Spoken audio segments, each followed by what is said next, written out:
Excuse me, thank you very much. I'm sorry I'm losing my voice, but hopefully I'll get it back in time. I asked Michael, Michael, how long are you going to speak?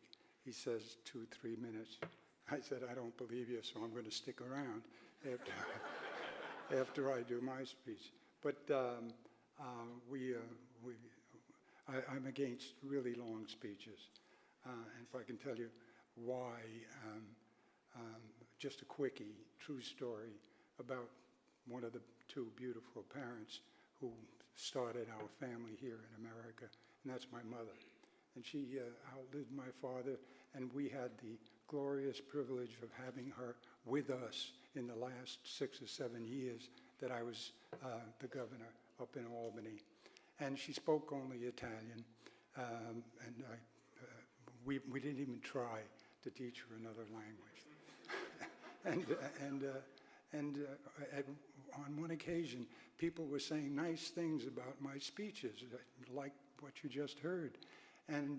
But I never heard my mother say anything good about or anything I did. And so I went to my sister Marie and I said, Marie, you know, I've got to do something about this. I don't feel right about this. I said, tonight I'm doing a speech and she's going to be there. I'm going to put her in the front row. You will sit next to her and I'll take care of the rest. But I mean business.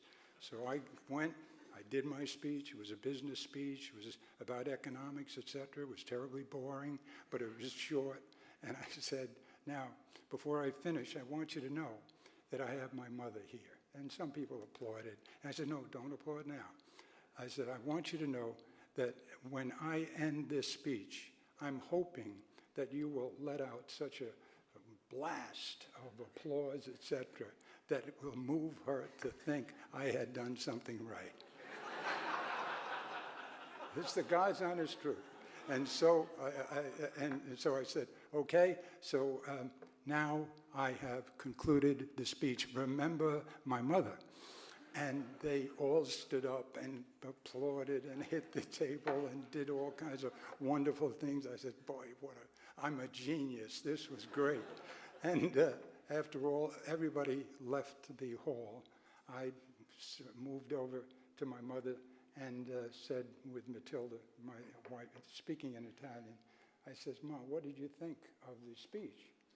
And she said, La canzone, you mean that song you were singing up there? I said, no, era canzone. You know, it was a speech. What do you think? Didn't you hear la scopata de mano, the applause? And she said, yeah, you know why they do the speech like that? It was too long, your speech.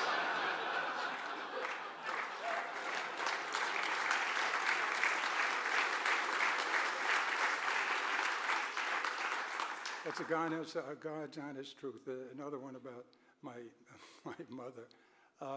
Papa had gone. I had my mother by my side when I was made the first Italian-American ever in the history of the state of New York to become a governor. And she was standing next to me when it happened. Now, in order for me to go into politics in the first place, I had to take my wife, Matilda, go to my mother and father and say, we're going into politics because we want to do a little bit to give back because my life as a lawyer has been good and lucrative. And so just for a while, I want to be in politics. And she said, okay, if you say it's just for a while and it's a good thing to do, then you can do it. And she says, but you always have to do the right thing. Okay, I'll do the right thing. Papa dies. I am now elected. She's standing next to me on the stage. And I had told her that, you know, in politics now, Ma, that's the way you get to be a judice. That's the way you get to be a judge. And that's what sold her finally, that, yeah, because the judice, you know, the image of the judge, I told her, la rosa, you know, wearing the robe, and io sono do, you know, so I told her all about, that's the way you get to be a judge. And so she told my father that, and so they let us do the politics. Now we do the politics. I win. She's there. I turn. This is a little lady. And I took her hand. I kissed her hand. I said, what do you think in Italian? What do you think about your son now? And she says, isn't no bad, but when are you going to be judge?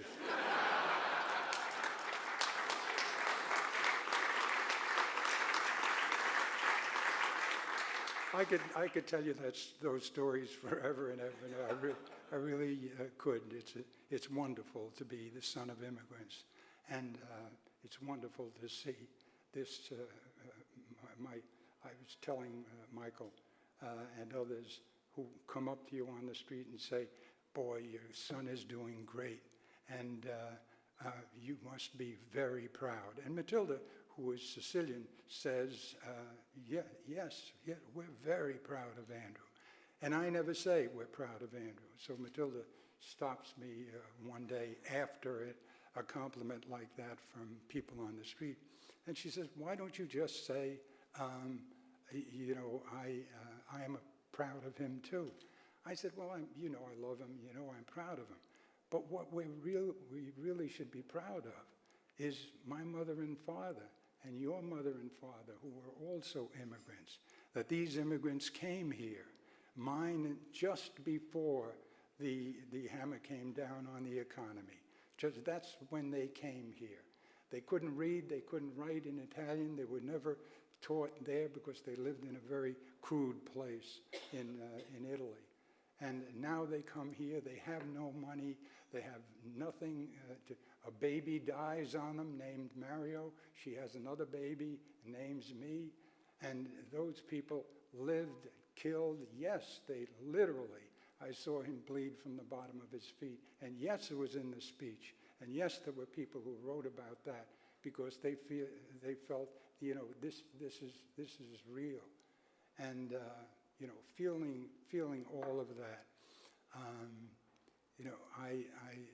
It's hard for me to ever get up to a place like this, to talk to a group like you, without saying what I'm proud of is the way this country works. And when it works right, and it's not working perfectly, but when it works right, it works for the whole world. And the idea, finally, is, and I was asked this by a bright young man who I think is doing radio for you.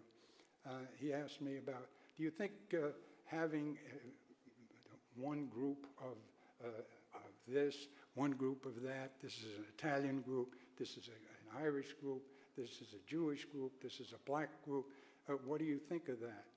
And I said, I don't think of that. It's what we are, it's what we've become, but I don't think of it. I don't think of this place as the melting pot. My God, the melting pot? What is a melting pot?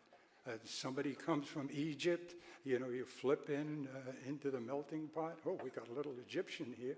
Now let's get it. And you throw everybody into this steaming thing, and it boils into a porridge of some kind. I said, that's not what it is. That's not us at our best. Forget about the melting pot.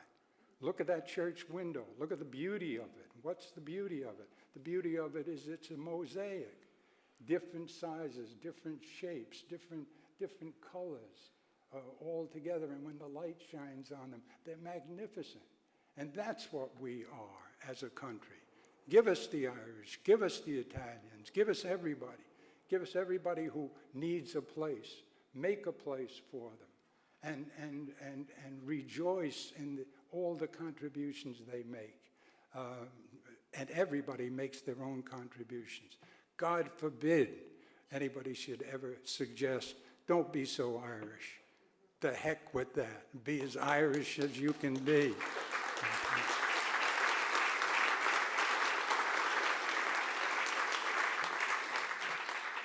So now I calculate, Mike, I've done 1 minute of speech so far.